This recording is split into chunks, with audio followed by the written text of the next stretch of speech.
Hey, this is Fight Stories. I'm Tyler Morrison here with John Moses. Back for another kick at the can. We got Back for another round. Yeah, we got a fun episode lined up. It's nice to see the variety of guests that we've been getting on the show. I hope you guys are enjoying the variety because this ain't all smoke and mirrors, you know what I mean? We're not just having on the bells of the ball. We like pulling some real bad apples out of the bottom of the barrel, you know? This is Yeah, the one starting to form it. A little alcohol is starting to come out. I mean, I could have said diamond in the rough, but I think the analogy I went with was no. These are lifelong pieces of coal. Absolutely. Oh yeah. Yeah, well, I mean, again, like, not to beat the point home or to beat a dead horse, but everybody's got a fight story, dude. It's not always going to be the best stories come from, some of the best episodes that we've had have been wild cards. You know what I mean? And like guys who you just wouldn't ever hear on another podcast ever.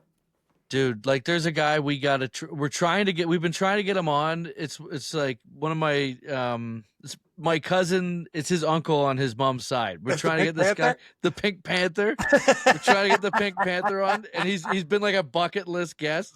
Yeah. And I know he's interested. Yeah. He's one of those guys. He's an older guy compared to us. He's not like, doesn't come from the world of podcasting. He's a real actual, Yeah, this guy probably still listens to FM radio. Blue collar dude, right? And yeah. He's just if you're listening to FM radio, it's classic rock all day. Living his life. But my whole life I've heard from my dad that this is the best guy he's ever seen fight. You know what I mean? And that has weight, when your dad's picking a guy up and he's been in a lot of fights. My dad has.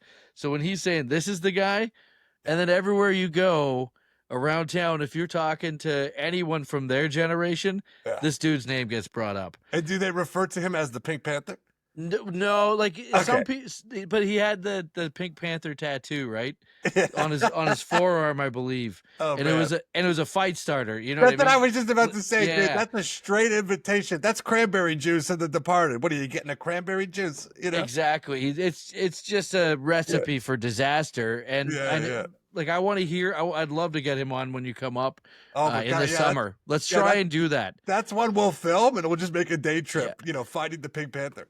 And we need my dad to sit in on it because it's just one of those things where I think it would, if he has someone sort of to prompt the fights, but I know that he knows his fights because just from having like my own conversations with him, when I've heard him talk about it, it's not like he was a guy that was out there fighting because he was in the bars drinking.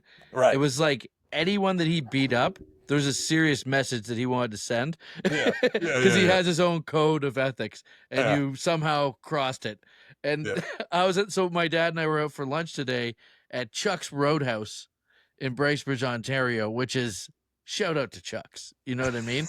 Whenever a Krabby Joe's, we have a chain. I don't know if you have it in America, but in Canada, we have a chain called Krabby Joe's, aka Krabby Shits. I was just about to say, I think we did have a Krabby Joe's, and I shit my pants immediately, dude. Whenever Krabby Shits goes tits up, they just repackage it into a Chuck's Roadhouse, and it's like the prices come down a bit, as if Krabby Joe's has higher prices than Chuck's Roadhouse. But Chuck's Roadhouse it's dynamite. Like we love going there after shows. Yeah. Me and Tommy are always crushing. They got a Chuck's Roadhouse. I don't know if it's a Krabby Joe's or a Chuck's. It might be Krabby Joe's still in Kitchener because it's Krabby Joe's ain't going out of business in Kitchener, Waterloo.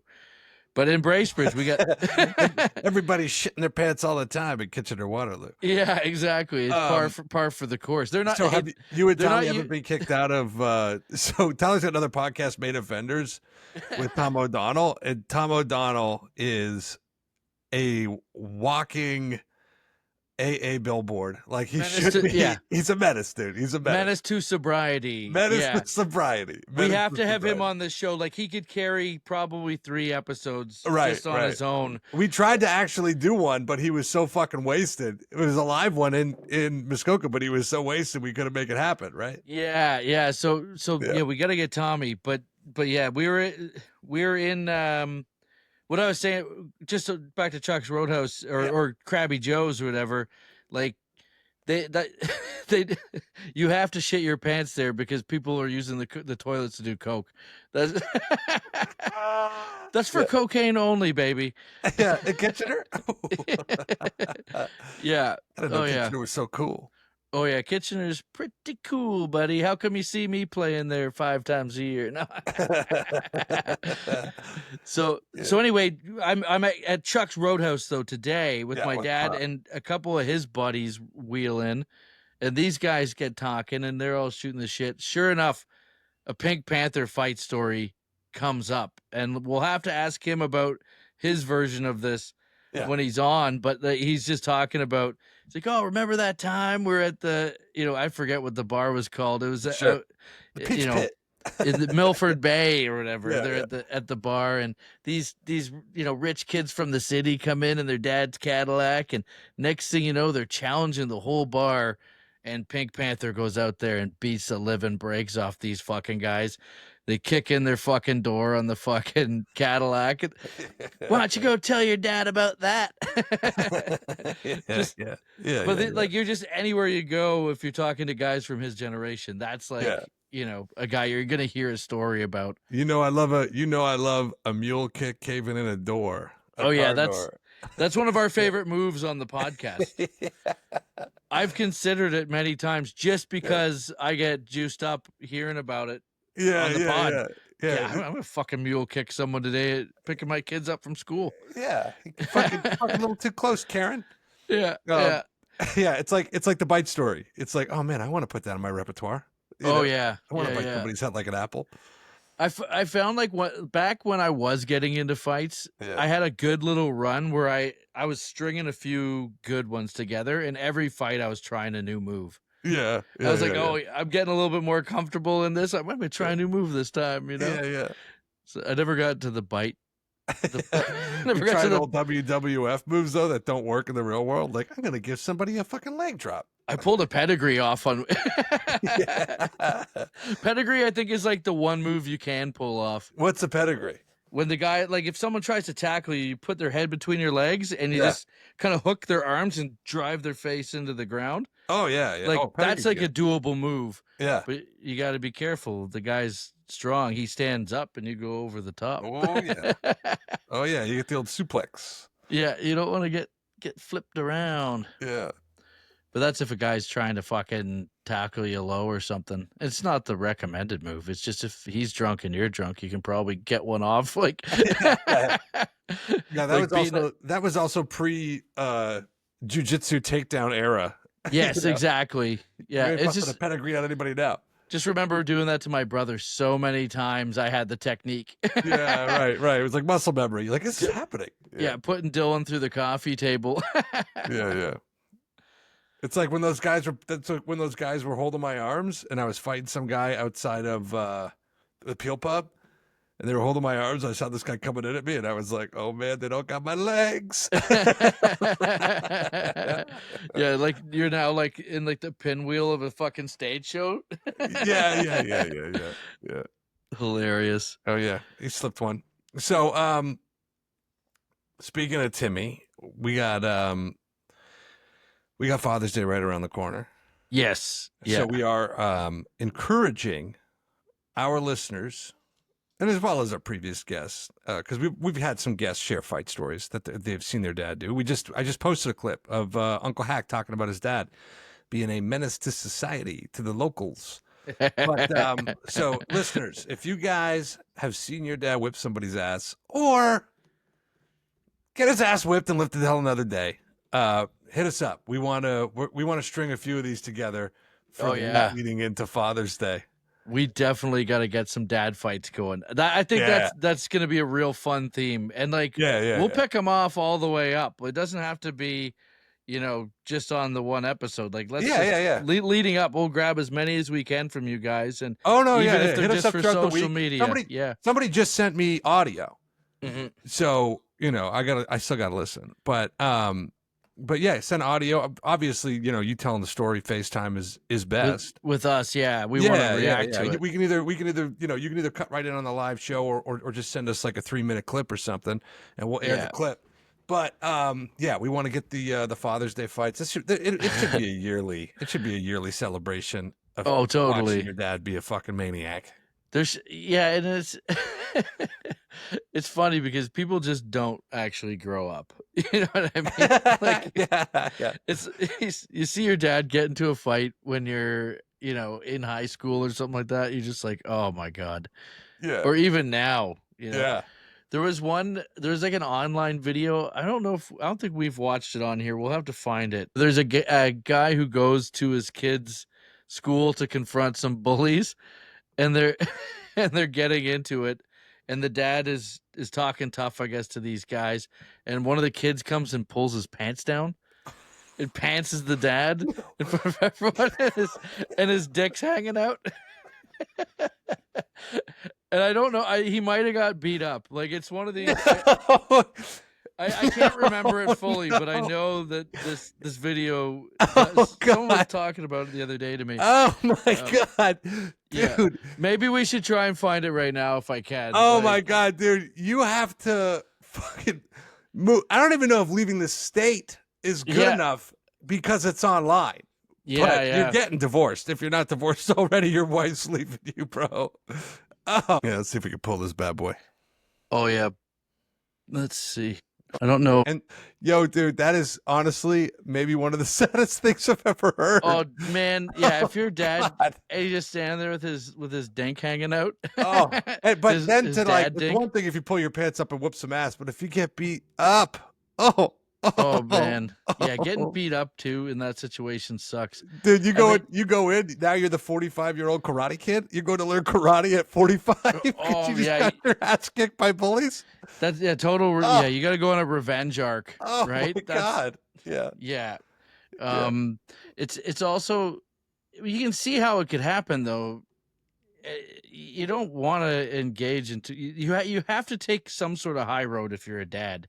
In that situation, you can't put yourself in the spot to get smoked. Yeah. Well, also, we be learning things on Fight Stories. Yeah, wear a belt. If you're going to rumble, you better be wearing a belt. Don't be showing up in sweatpants. Yeah. Oh yeah. All right. You know what? Let's get Mickey going because. Oh, here it is. I found it. I found Lord. It. Hold on, John. Let me get this. Okay. It's on X, so it's, oh no, it's there. This can't be good, eh? Let's find out what this dad gets pants pulled down. You think you can punch it in? 100%, I can punch it in. I'm about to. Okay. Oh, yep. You want to pick on some more kids? You want to pick on some more kids? You think it's fucking funny? It's got this kid cornered. Oh my god. Never mind. The pant puller is so brave.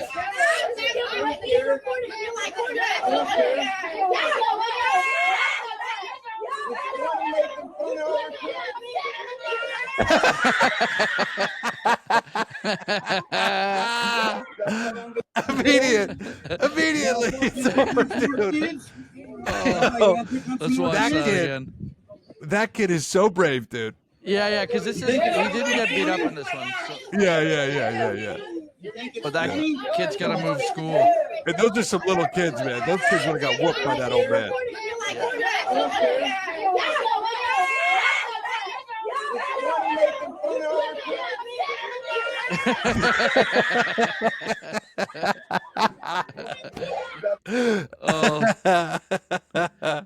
Oh yeah, now you know you can't be rolling up with ball shorts and no undies if you're going to confront a school bully. Yeah. That kid had to move schools after that. I mean, yeah. Oh, forget it. Like I respect the intention, but also that guy's getting way too aggressive with those kids. Oh, and those are little kids. Those are little kids. You got to be talking to their dads. If you're going to get tough, but getting his pants pulled down. Oh, that just ruins everything for his son. You know, you understand the frustration that he's going through as a dad, and it's like, oh, you feel for the guy. Yeah. But he's also handled it like a moron. This is like a master class in how not to handle that situation. You go, you talk to the dad, you talk to the other school, Yeah. If anything, if you got confrontation. I thought these were going to be like high school kids. Yeah, I thought it was too. I don't think I'd seen that one. Someone was just telling me about it. That kid who pulled those pants down, he's going to be a cool dude.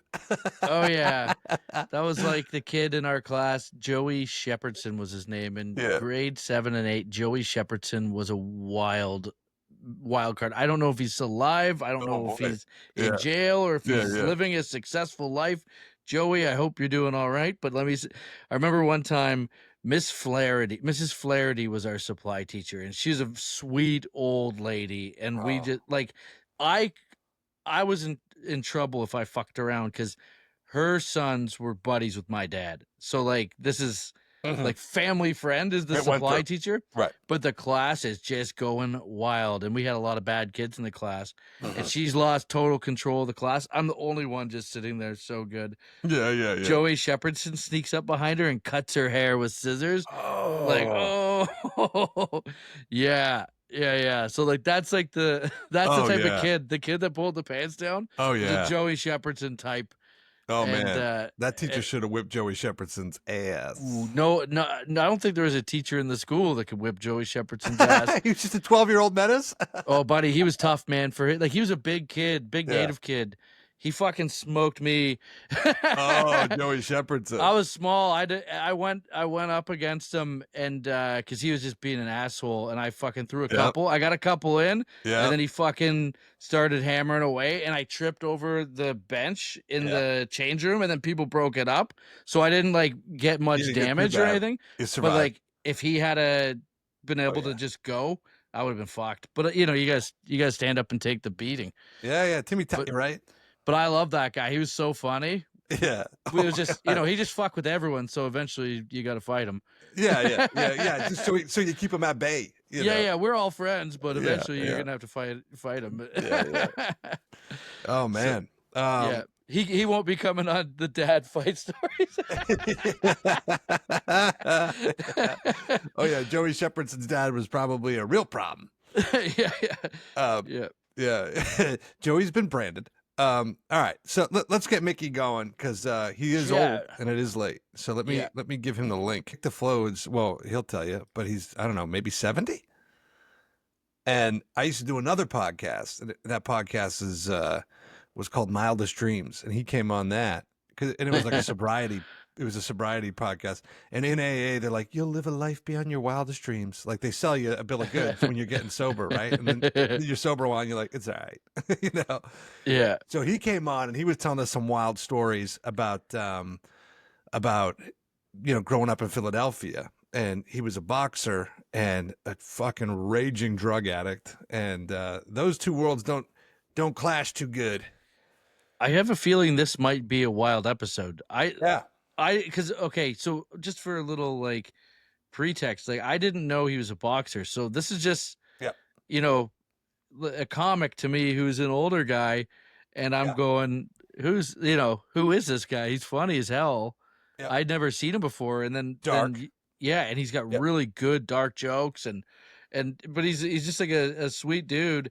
I would never know that this guy, he's so unassuming. I would never know. He is 100% the type of old guy that would get disrespected on the bus by a kid. And I think he still hits if he stopped, it's recently, but I think he still hits the bag like 3 times a week.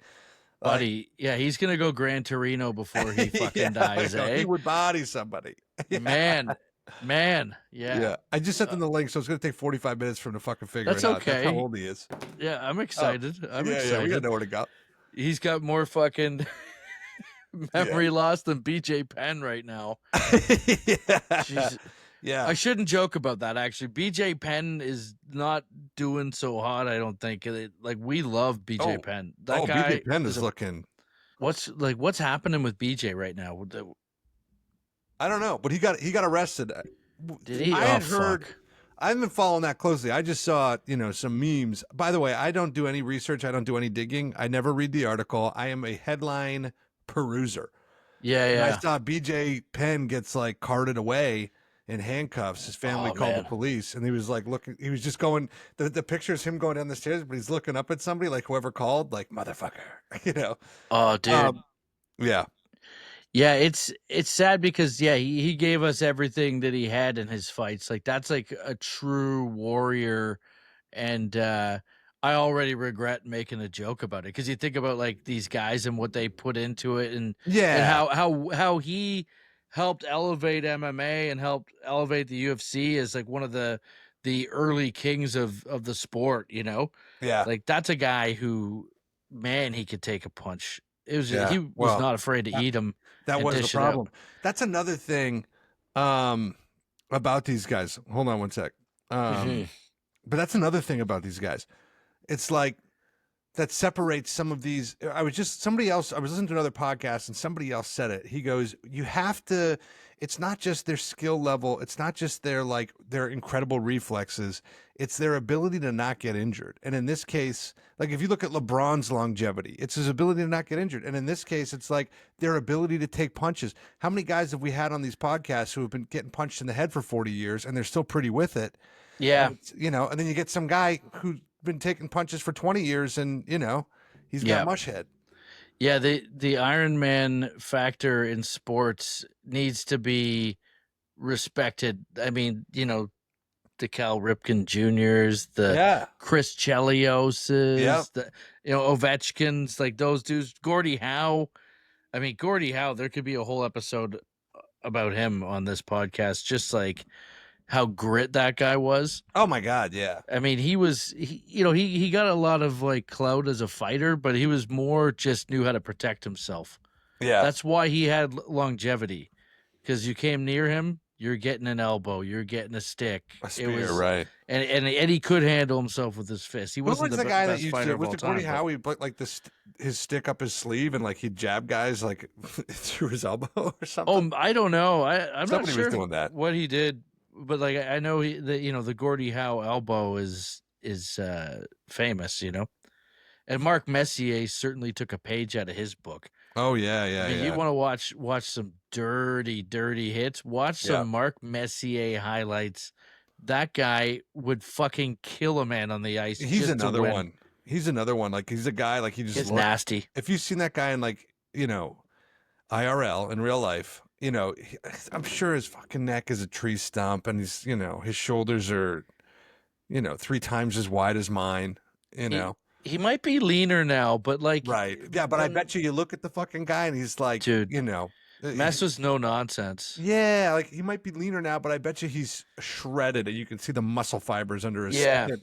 This is getting homoerotic, but I'm just saying, like you see these professional athletes, they're guys. I bet you he still skates 5 times a week or something. Yeah, I mean that's a dude who I think like he gets a lot of leeway. In hindsight, in retrospect, when people look back on him because of all the championships and stuff. Yeah. But like a guy like Claude Lemieux, who also has these championships, kind of gets, shit on for being so dirty. But it's like, I think Messier was every bit as dirty as Claude Lemieux and didn't fight very much. He wasn't a fist fighter. He didn't really have to back it up. Like, yeah, but did he kneecap guys the same way? Dude, he took out people's fucking heads with elbows and sticks, like cross checks to the face.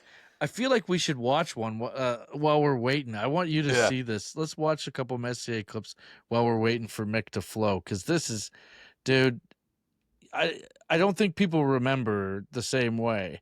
Right. Mark Messier, because we were kids with Messier. Yeah, I don't. Yeah, for sure. I miss Gretzky's like prime years. You know what I mean? What I remember most about Gretzky even was Pro Stars. Oh yeah. Never mind. Here we go. Oh, we got him. We'll watch the Messier after. Yeah, we got the man. Hey, Mickle. Let's just check and see what's going down. You hear me? Yeah. Long intro, huh? Yeah, we're burning it. We're burning it, Mickey. Having a good time. Yeah. Yeah. All right. How do you feel about it? Pretty good. How you been? Been all right. Yeah. Yeah. We were introing you a bit. We talked about we didn't give your album the full plug.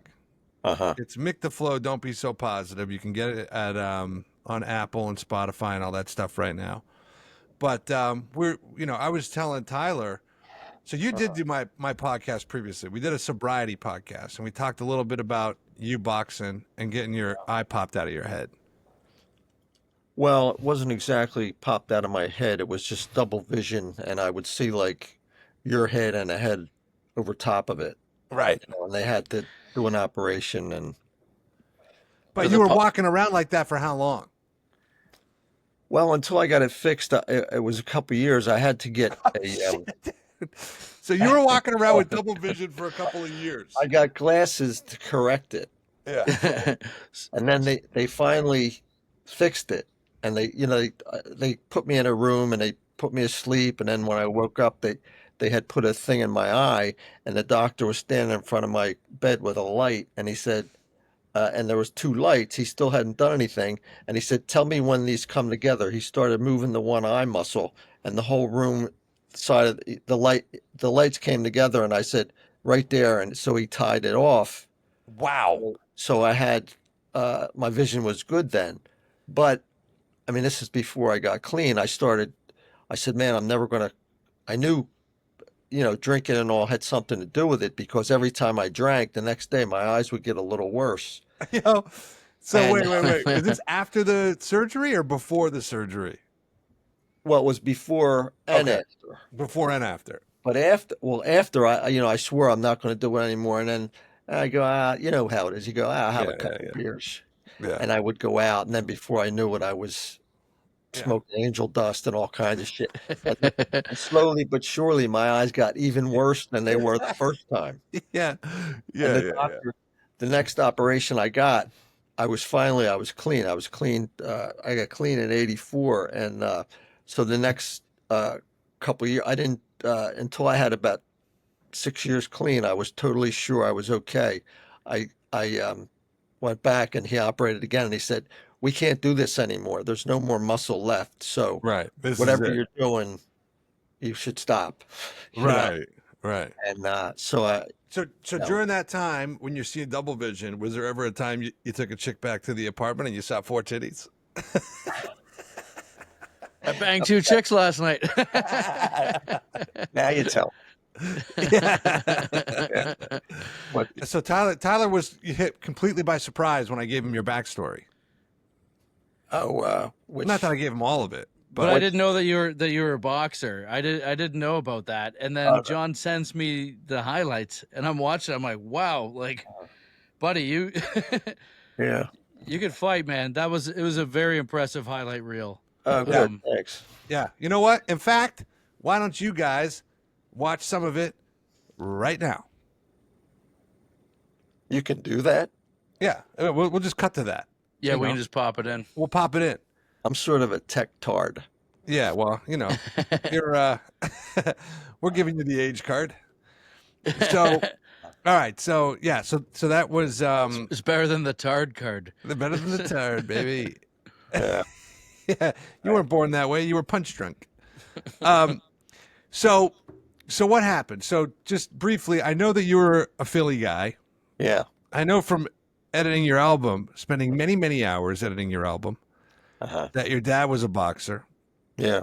So what was that? So tell me, get into that a little bit. Well, I was raised, we, like most families from Philly, we moved out of it and we moved into the suburbs when I was about 6 years old. It was called Ridley, Delaware County.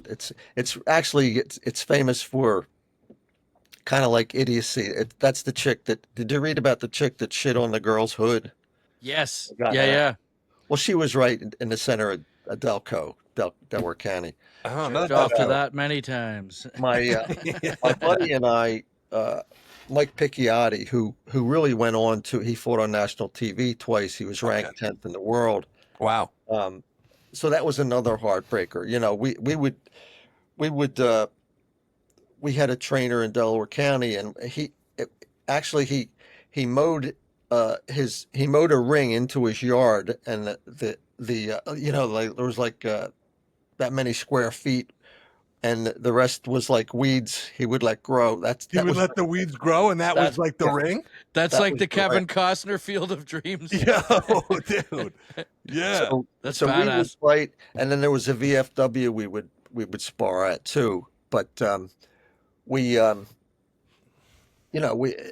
we started training up in this Upper Darby gym, which is right outside of Philly, and really had Marty Feldman used to train fighters there, and he saw us, like me and Pick would when we sparred, we got so good, and we would go at it so much that the weightlifters would drop their weights and come over, and a little crowd would gather, and Marty saw that, and he started taking an interest in us and training, and we ended up getting rid of the guy who was training us, who was really a great guy and all that, but we just said we think we can learn more from Marty and all that, and he had trained a couple champs and all too, and so he had ties with Russell Peltz, the Spectrum, who was the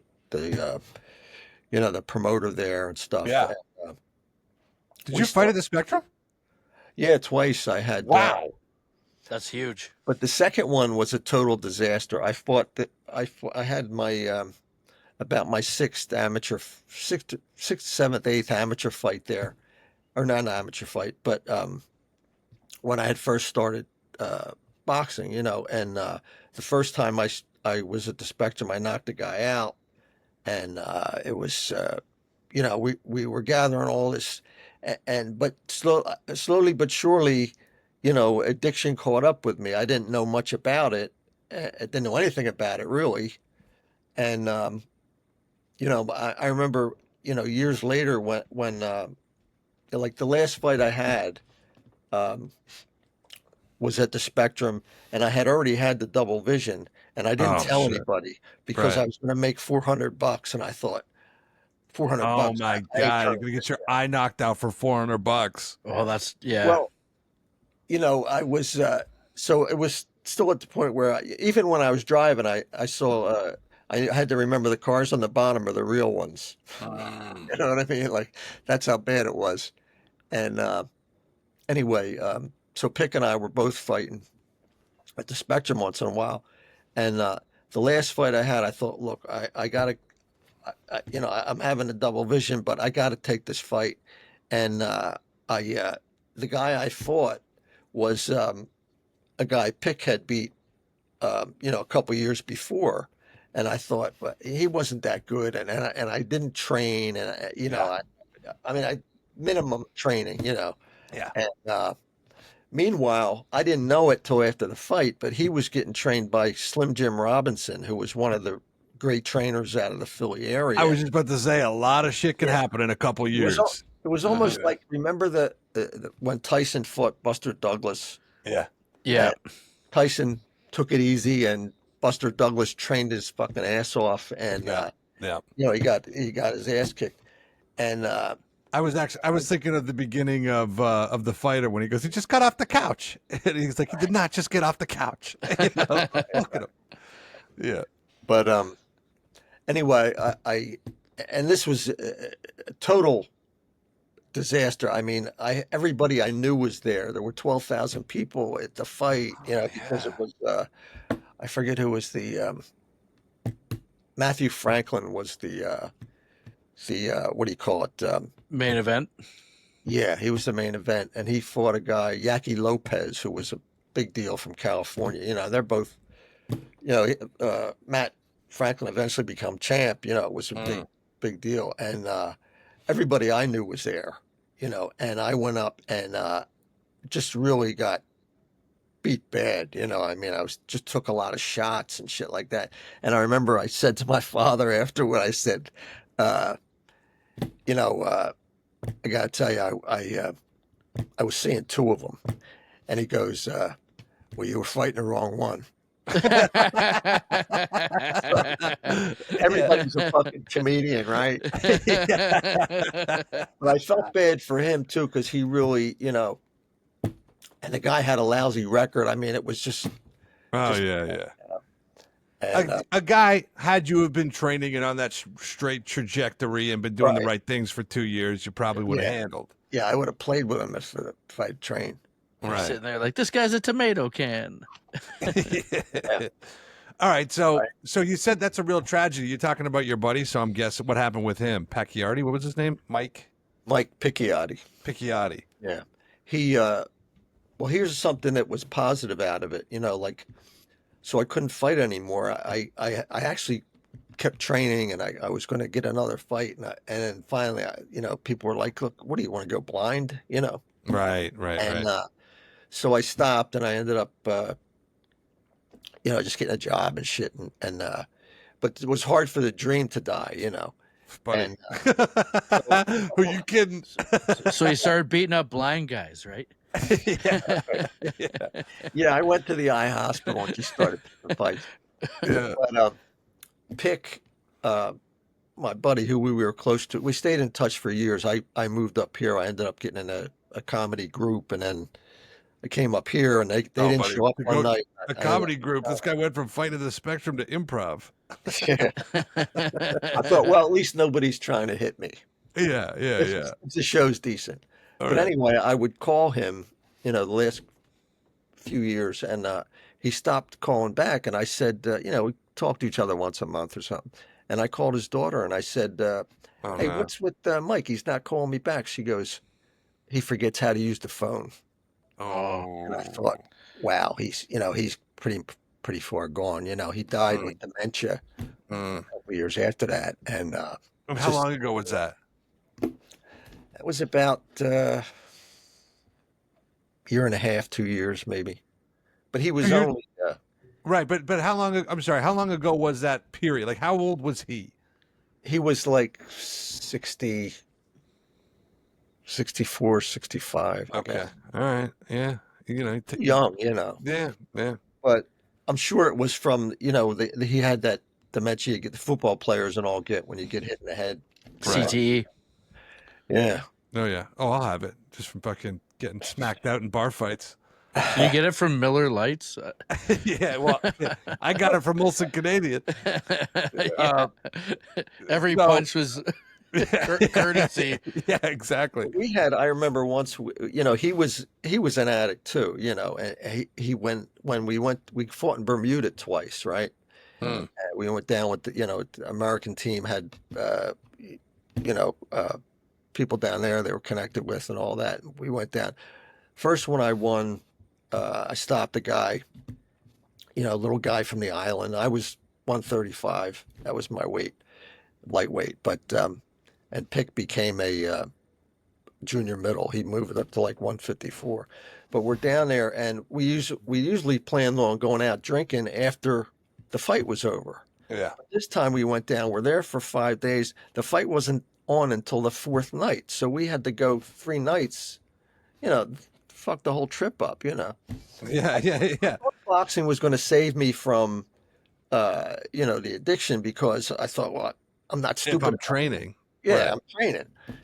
And slowly but surely it just moved in. But we walked by a bar like on the third night, the night before the fight, and I said, "Let's go for one. Why don't we have one?" Yeah, right. The old let's have one. And of course we had more than that. And the next night when we're down in the catacombs, where the locker rooms were and all that, and we could hear people stomping on the floor and all that. And man. We said, well, just knock him out. He goes, we can hit, I mean, that's another thing I discovered when I started boxing was that if I hit somebody, I could stop him, and I was a pretty good finisher. And I said, yeah, and he goes up and he fights his guy, and he comes back down and he goes, yeah, I stopped him. They stopped it in the second round or whatever. And I went up, and I was a little black dude from the island, and I went wham, hit him the hardest shot I could, which was a pretty good shot, and he just looked at me. Fuck. You're like I'm in for a long night. Yeah, I won, but it was a very long fight, and yeah, pack a lunch. Yeah. Right. Yeah. So was that in the 70s too? Like that? That was probably pre 75 or 74. Oh yeah, pretty racist in Bermuda back then. Was it? Yeah, like because it's like a colony. My family's from there, so I know. Oh really? You're now. We were the elites. Yeah. No. You're an albino black guy. I forgot. That's right. We're racist towards the white people. Yeah. So how many pro fights? So this is all. So when do you start? I guess like you're training as a teenager. When do you start picking up? And then when do they start? When does that start? Like how many pro fights did you have? Like how long was your career? I had 13. 13 pro fights over how many years? 2. So 2. Okay. So how many? Active. How long did you train leading up to those 2 years? Well, I was amateur. I boxed from like 73 to 78. And so I turned pro in 76. So I was amateur 3 years. I had like 22 amateur fights. Okay. And our trainer, Marty, was like, he goes, look, you guys can either learn in the pros or you can learn in the amateurs. He goes, you want trophies or you want money? Right. And we're like, yeah, we want money, Right. And besides turning pro is like a big, it sounds Sure. like really great to a kid, Oh my God, 12,000 people in the spectrum. Yeah, right. Yeah, you know how many years impressive. of comedy I have to do to add that crowd up? Yeah, right. All right. So how old were you when this is happening? Well, I was 17 when I started, which is 17 when you started. Fairly late for a fighter, I guess. Sure, especially nowadays. A lot of people start at 12 and stuff, but right. So you're starting while you're starting to do drugs and drink. Like it's at the same time. It's not like you were 12 years old boxing and then the drugs came. That was my way to stop. Right. By then I had already. I mean, I shot dope from like 15 to 14 to 16 or whatever, and then I stopped. I said I had hepatitis. I missed school for 3 months, and I thought I gotta get out of this. I gotta stop. I was already. There's a certain time that comes when you're getting high that it's not fun anymore. But right. You can't stop doing it. Second period science. Yeah, I'd be at a party or something, and I'd be at a party or something, I'd be thinking, everybody else is having a good time. I can't do it anymore. It's not working. Yeah. And I couldn't get high enough. Yeah. But I didn't know that's how addiction works and shit. So when we went up and we went to a fight, it was up at one of the schools, and we asked this guy Joe Sloan to train us, and then it just grew from there. We fell in love with it, and Mike Pick went on to he fought another 8 years after me, which is why he had the dementia probably.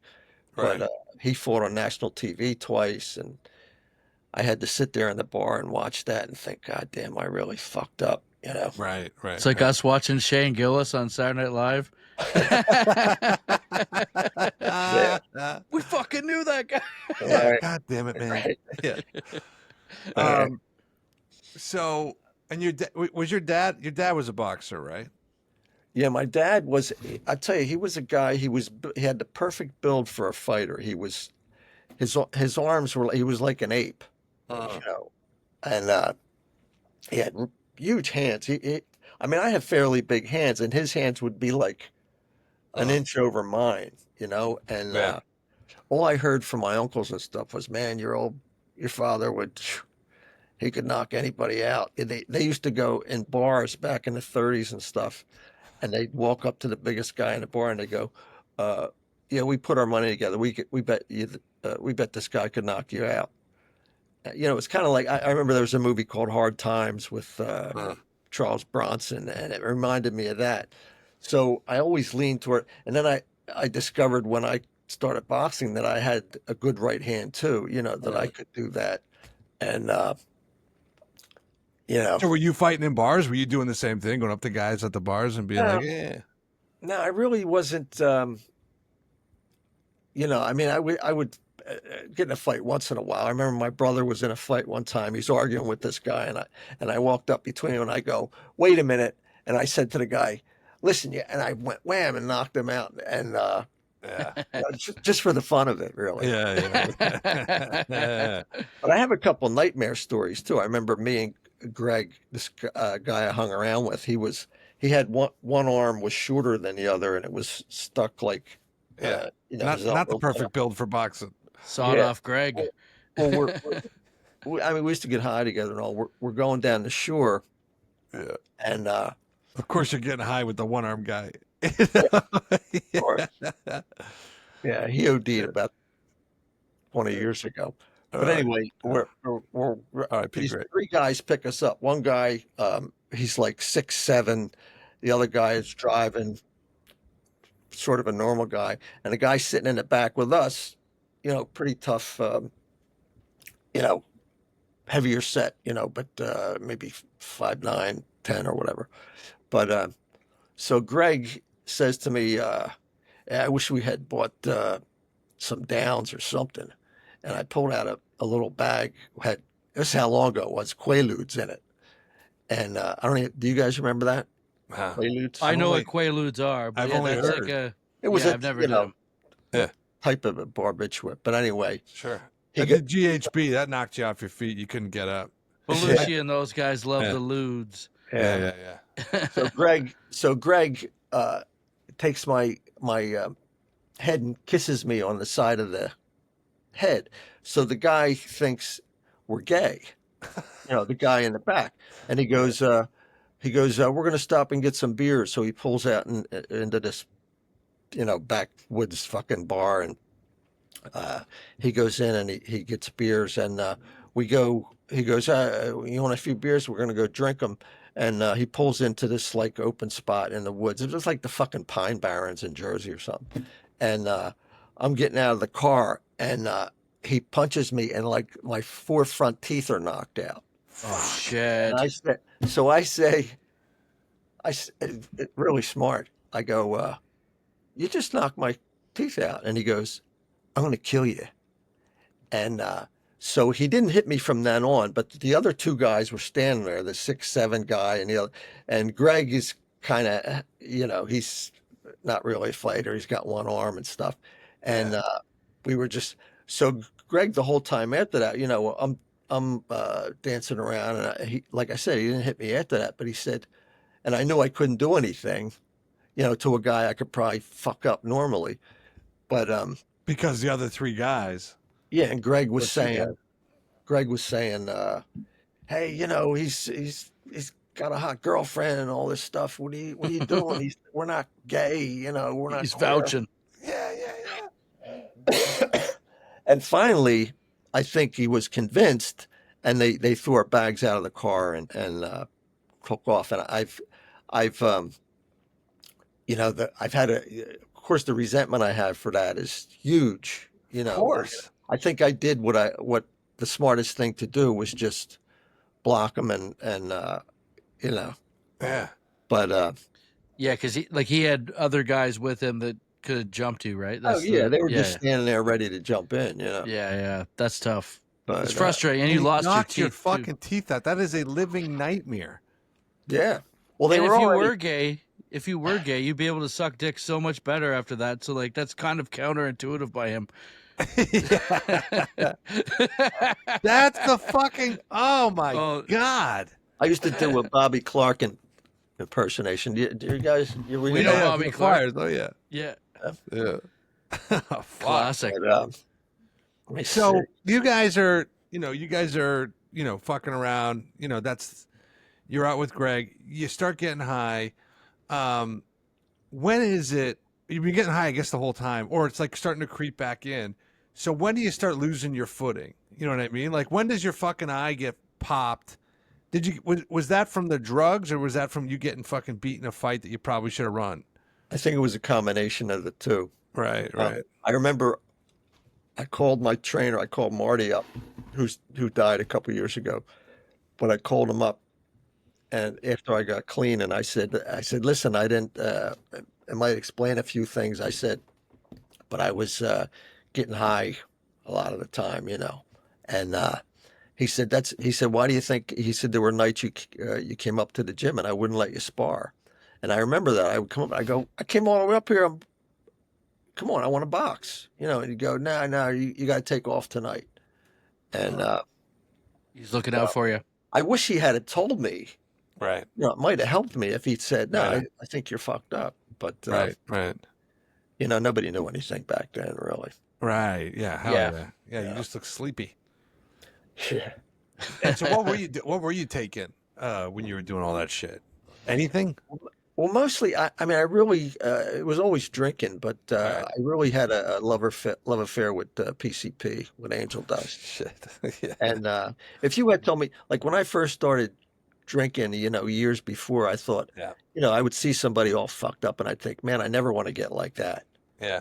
And that's exactly what I became. My brother came home one night and said that my younger brother, who he used to look up to me, he said, I was really embarrassed by how you were. Oof. And but you'd think it would have stopped me, but of course nothing can, No, fuck that. Yeah. Did you punch him out after that? Still, yeah. You want to know about embarrassment? How about I spank your bare bum in front of all your fucking friends? Right. I remember I was renting a room. I was living in Westfield, Mass, and I was renting to these two college kids. And one night they were all drinking, and I was a couple of years sober, and they were drinking, and they're like, who fucking smokes crack? Like, who would do that? And I go, what? You think you wake up on a fucking Tuesday and you say, hey, today's the day I'm going to smoke crack? I go, no. You fucking party for years and years and years, and then you start smoking weed, and then somebody's like, hey, you should try mushrooms. And then when somebody at a party, you're fucking 12 shots of Jack Daniels in, and somebody busts a line of coke out, and all of a sudden now you're a guy that does a bunch of coke. And then you do coke for 3 years, and then you're up for 3 days doing fucking coke, and somebody in a dark corner when you can't find any coke goes, I got a guy that can bring something else over. I go, that's how you do fucking crack. Your whole goal becomes trying to improve the high. Yeah, right. But it's just like you just continually step over the line a little bit, and then a new line is drawn, and then eventually you look back and you're like, how the fuck did I get here? Right. Yeah. The one-upmanship of yourself is impressive, really. I'm hitting all my milestones. Yeah, and then I'm smoking crack with a prostitute in Springfield, fucking making out with her, only to find out that she was blowing guys for the fucking crack we were smoking. Oh, good. Yeah, checks and balances. Yeah, that's right. And just wiping my lips. I was like, oh, fuck, I gotta go. Yeah, I remember thinking I will never become that, and that's right. Just what the fuck happens, Right, then you turn around. Yeah, right. So how often? I remember. I don't know when we were talking about it, but at some point you were like, "Yeah, I still hit the bag." Yeah, you still hit the bag. Yeah, I actually, I'm getting a little older, and things happen that, like I pulled some kind of muscle, like my elbow, and I went to the doctor last week. He goes, it's what they call tennis elbow. And I said, well, I've never actually played tennis. And he goes, no, it doesn't matter. He said, that's the muscle that you're, got fucked up. And I'm like, great. I've never played tennis. What's next? Fucking soccer foot. Yeah, right. I've done that either. But yeah, you get a little older. You got to take it slower when I go into shit. Sure. So when's the last time you popped someone? Oh, it's been years. Have you done it sober? Yeah. The hell did I'm trying to think. I wrote a few things down so I'd remember. I remember picking up. Was that person Rita? No, she's very careful. She's very careful. She's walking on eggshells all the time. Right. But me and Pick were in here's a funny story. Me and Pick were in a bar. This was a couple years after we stopped. Okay. And we're in a bar in Wildwood. And you sober? You're sober this time? No. Okay. We were drinking. You're in a bar, right? Yeah. Sorry. Yeah, we're in a bar drinking. And I go outside and these guys start some shit with me in the parking lot. I don't even remember what it was about. And Pick came out and I think it was three guys, and he came out and he was, fighting the other guy, and I was the guy tackled me, and I used to wrestle, so I spread my legs out, to avoid the takedown, and his back was right here. He didn't have a shirt on, and I bit him in the back. Yes, bite story, nice. And my ding, ding, ding. My teeth came out in his back. And the bartender, who we knew pretty good, this guy Chubby, he came out and he saw me with my teeth in the guy's back and shit, and they said he went back in the bar and he goes, man, I went out there, they got in a fight. He said, Marcus of Queensbury rules went right out the fucking window.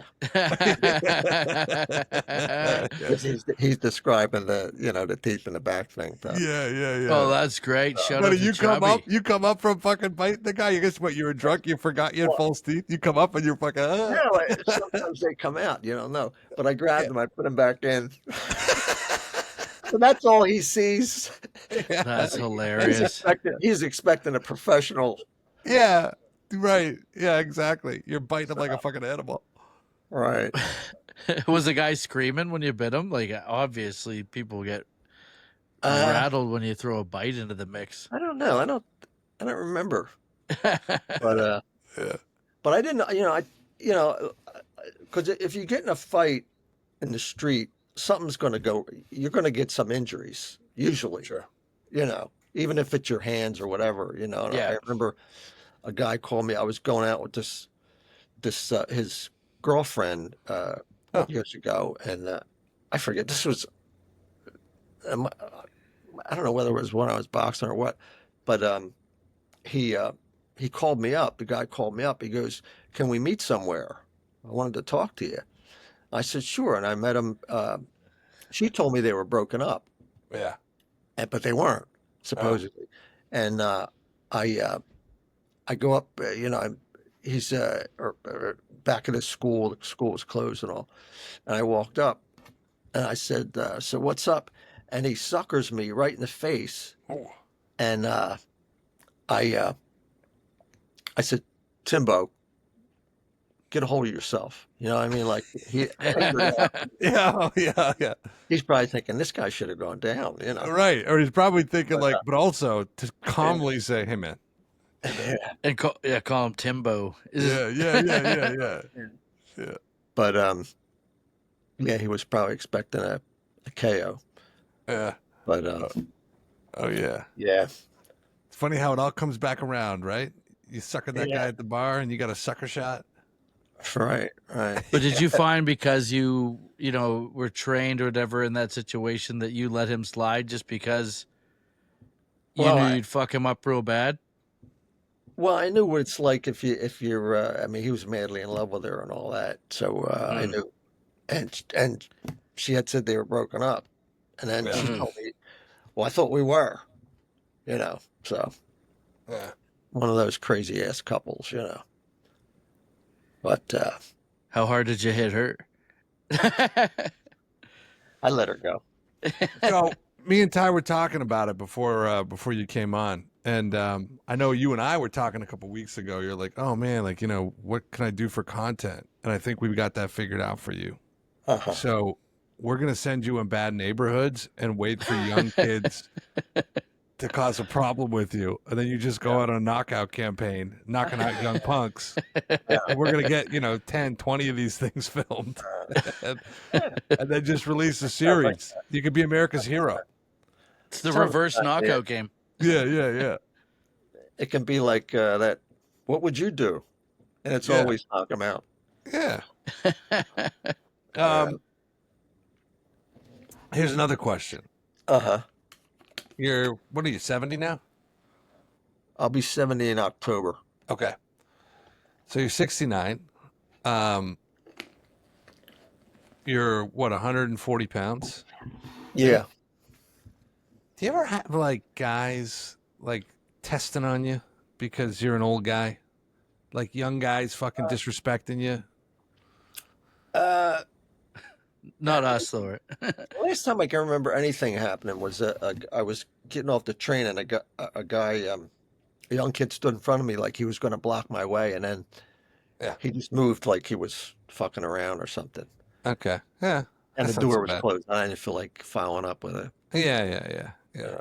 Yeah. Because I think you're a guy that would probably a whole bunch of people would fucking sleep on, and it would be a problem if they did that, right? I mean, you probably. I'm guessing you're hitting the bag a couple times a week still. I'm guessing you still got a little bit of fire left in that, right? Yeah. That's what I mainly practice. Right. You know, the body shots and the. Well, you saw the low blow fight? The guy, I said, or I hit him and it was a gut shot. Yeah. He walked around holding his dick like and the ref was like, "Fuck you." Yeah. And then so he wanted a rematch, and in the rematch he was not cold. You put him out, huh? Yeah, you started. The guy that was sleeping. That guy. Yeah. So, man, your brother, what fucking camera did your brother have? That thing must have been like enormous. He hired somebody. I don't know, to tell you the truth. Oh man, that's old cool. Film reel. Those are great clips. Those are way better than any of the comedy stuff I've seen you do. That's funnier. Yeah, those are slick. Yeah, you're funnier, but not all those comics. Not too many comics got the fight at the Spectrum, man. So that's pretty. Well, he told me after I was. Yeah. He told me after I was done fighting. He said I've been taking I hired a guy who's been taking some of your pictures and all, or some of your fight films and all that. And great. Thanks. Actually, they were longer. And I just, I had to have it cut. It's like you do with a comedy thing. You got it. Right. And Philadelphia in the 70s. There's a lot of wild stuff happening in the 70s. You got the rise of the Broad Street Bullies, the NHL team, obviously, that, beat the shit out of people all the way to winning 2 Stanley Cups. And you got, was Joe Frazier from Philly? Yeah. Yeah, so you got Frazier as the champ. Rocky comes out in 79, but I'm assuming that's because Philly was so fucking wild during that time, or at least so fight heavy during that time that's what the influence was, right? Yeah, and it's just a dangerous city, right? So it's kind of like a perfect storm for a young kid that's. It was also the place where remember they dropped a bomb on the Ramona, Africa, and they had people that I forget what they were called. The group was called, but they it was a band like of Africans who, and the cops ended up flying a helicopter over and dropping an aerial bomb on their building. The cops dropped an aerial bomb on a building in Philadelphia? Right. Yeah, if you Google it. That's fucking wild. Oh, yeah. It was crazy. So it was like a race riot thing and the cops fucking dropped a bomb on them? Yeah, they were just, they had taken over this little part of Philly and, the cops had to take it back over. And Frank Rizzo was the RZZO. Frank Rizzo would get, if he had a black guys on the corner, he'd make them all strip down naked, and it'd be like 5 naked black guys standing on the corner. And wow, who was that? Like the chief of police or something? He was this the mayor. In 1985. The mayor. Wow. He was chief of police before that, I think. Okay. The only Frank Rizzo I know is from Jerky Boys. Yeah, I was gonna say. I was immediately on the Jerky Boys there. RZZO, Frank Rizzo. Yeah. Yeah, 1985. Wow. So Philly was fucking insane. Yeah, Philly's always been pretty crazy. Yeah. Even now, people say how tough Philly is. It's not that. I've been to Philly. It's not that, but it is still, a tough town. John, listen to this, though. Depends on what section you're in, too. North Philly's pretty crazy. Okay. During an armed standoff with the Black Liberation Organization MOVE, Philadelphia police dropped a bomb on their headquarters at 6221 Osage Avenue, resulting in a fire that killed 11 people, including 5 children, and destroyed 61 homes. That is fucking What year was that? insane, dude. That's like a terror attack. 1985. That's like a terror attack, dude. Yeah, the event known as the Move bombing is a significant event in Philadelphia's history, particularly within the African American community, and that's why they had to send Will Smith to Bel Air to live with his auntie and his uncle.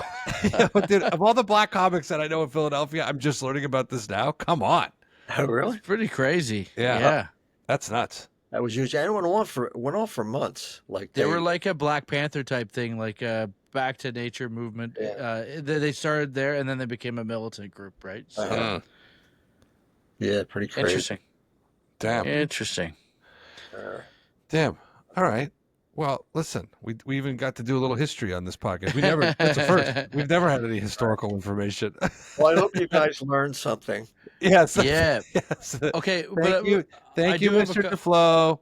I do have a couple more questions. Like what's the best fight you were ever in? Was it your like hardest or best fight? Like, what's the war? The best fight I was ever in, I fought there was another place that opened up called the Upper Darby Forum, and they had fights there, and we would fill the place up because, you know, Pick and I both, you know, were big in the bars down in Ridley and all that stuff, and he would get a Augie Pantelis or another, you know, headliner to headline, and then eventually we worked up to that. But so is it kind of like comedy? Yeah, sort of. Yeah, you got to work your way up. Yeah. Huh. Interesting. But I probably the best fight I had was I was working as a trash man. I got it was called the CETA program, where they would give you jobs for 6 months or so. So I had this job as a trash man.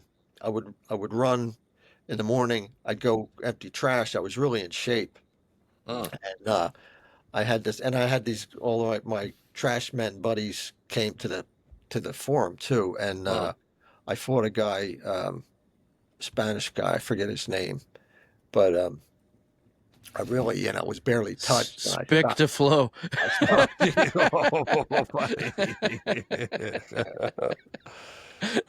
You're going to get letters. I can't read them though. I don't know Spanish. Yeah. Oh yeah. So what happened in that fight? The one I just described? Yeah. I stopped him in like the 3rd round or something. Yeah. Okay. So it makes me like a hero on the trash truck. Yeah. Like after that. So, you know, glory days. That's something that kept me getting high too. I'm thinking, I don't need to be world champ. I'm champ right here. Yeah. You know what I mean? Like, the I walk into the bar and they set up the drinks. You know, they're fired up. Yeah. You're pulling honeys. Well, I had a steady girlfriend, but she was a beauty, and you know, so. And then is there anyone that you wish you had another crack at, that like someone just pissed you off, or maybe someone you just never got to fight that was the guy that ended him, ended him with the last fight. Right. Yeah, that would be. I still, you know, they say, you ever hear someone say, "I have no regrets"? Who the fuck has no regrets? Come on. Yeah. Yeah. You got to have a few. I mean, the one thing I can say is, you know, something they say too is, if you hadn't have done one of these fuck ups, you might not have gotten where you got today. So you should be grateful for whatever fucked up. But it's maybe you got on that plane that went down for the U.S. boxing team. Maybe you would have been a trainer or something. Who knows? You know. Oh, dude. Yeah. Yeah. So who is there anybody today, famous or otherwise, that you'd like to take a swing at?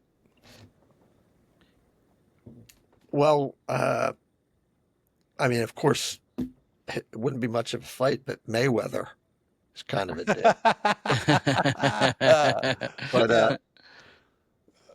but you know, it's, did you find that he was like? Did you like his style, or did you not respect his style? No, I don't like people that just run and play it safe all the time. Yeah. Marty taught us go down and in, go down and in. Work the body, and eventually, that'll pay off. Is there a boxer that you aspired to be, or that you think is your favorite, fighter of all time? Stylistically, you trying to mimic? Well, I used to love Hearns. Yeah, Tommy the Hitman Hearns. Yeah, he was really nice. Great until he got hit, and then he was, but he had the perfect build and great knockout punch and all that. Good reach. Yeah, we saw that. We went to the I forget where we watched it at, but they had it on pay-per-view, the Hearns Hagler fight, which that's the war. It's voted like one of the top 3 rounds in history, and that was pretty wild. Who won that? Did Hagler win that one? Hagler won, yeah. Stopped him in the 3rd round. Did they? And they only fought one time? Yeah. Interesting. Yeah.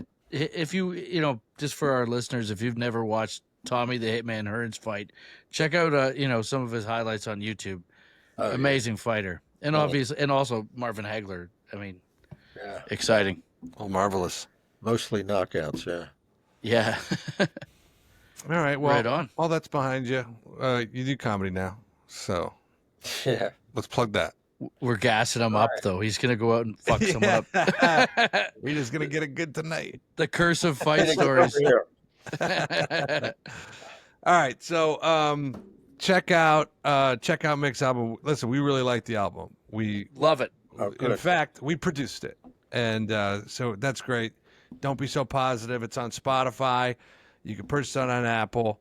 Mick, what's cooking? Anything you want to plug other than the socials? No, I'm just mostly writing new shit now. Oh, cool.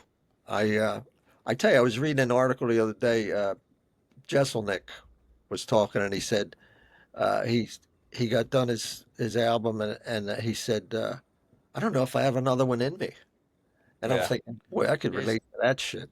He's done 5 of the same, so. How do I talk about sucking my uncle's cock? Yeah. No, Jesselnick's a great fucking joke writer, man. Yeah. Ty, I mean, I've been watching you for years, but Ty called me up. He's like, man, Mick's really funny. So, I'll say this. One of my favorite albums that I've ever been a part of working on it. So, yeah, it's really funny. You guys got to check out Mick's album.